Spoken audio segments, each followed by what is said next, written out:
Ano nga ba yung ginagamit kong mic every time na gumagawa ko ng voiceover sa mga videos ko? Ang dati kong ginagamit na mic is itong K9 before ako nag-upgrade sa TNW. Ito yung bagong mic na ginagamit ko ngayon. Kaya mas maayos na yung voiceover ko. Actually, hindi talaga ako hindi maganda talaga yung boses ko. Nag-upgrade talaga ako ng mic. Dapat nag-i-invest talaga tayo sa mga ganitong gamit. Tingnan natin yung kanilang difference. Right now, I'm not using any mics. Okay, paparinig ko sa inyo kung ano yung difference nito sa TNW.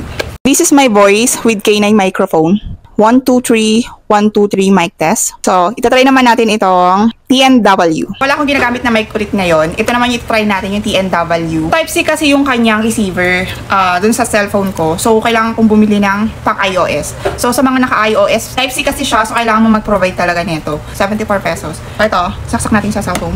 Inside the box, merong user manual, charging cable, and yung mismong product. Ayan. Ang cute niya, diba? May case na siya. Ayan.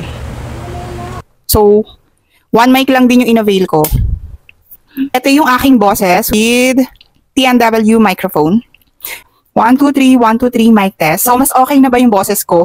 Naka-noise cancellation na nito. Plug and play po ito Hindi nyo kailangan i-charge yung... Kasi may nakita ako na content creator. Charge niya yung mismong receiver. Hindi po yung china-charge. Ako, ang china-charge ko is yung kanyang case talaga. Yung kanyang box. So, dito ko na china-charge yung aking microphone. Ganito po yung aking boses kapag naka-clip. So, ano mas okay sa inyo? Gandahan nito kasi, plug and play na siya, and automatic na noise cancellation. Ito yung aking boses with the microphone TNW. Ang ganda niya, di ba? Mas clear na ba? Sobrang worth it, masasabi ko. Tsaka mabilis sila mag-ship. Kaka-order ko lang siya ng 4 PM, tapos kinagabihan, na-ship out na siya. Ganun sila kabilis. Kung gusto nyo rin itong TNW microphone, ilalagay ko na lang dyan yung link. Check out nyo na lang.